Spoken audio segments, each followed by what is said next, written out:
ទ្រឹ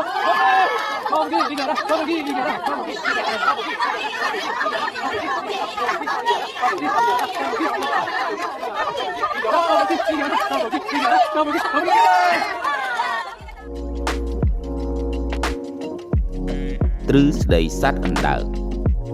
អ្នកមិនចាំបាច់លឿនទេអ្នកគ្រាន់តែត្រូវការបន្តដំណើរទៅមុខទៀតតាមពេលវេលារបស់អ្នកតាមវិធីផ្ទាល់ខ្លួនរបស់អ្នកវឌ្ឍនភាព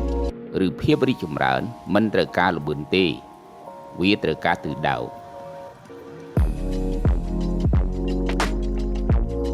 The turtle story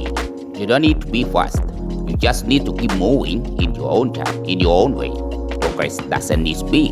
it needs direction ពេលជីវិតជួបការលំបាកនិងពេលអ្វីៗប្រែជាអាក្រក់ចូលចងចាំជានិច្ចថាសូម្បីតែសត្វអណ្ដើកក៏អាចបញ្ចប់ការប្រណាំងបានដែរដរាបណាវាមិនបោះបង់ One life is difficult and when everything turns bad always remember that even a tortoise can finish a race as long as he never gives up ហ៊ានច្រើនចម្រើនចំណេះចេះច្រើនចម្រើនទ្រនាំមកជូនដល់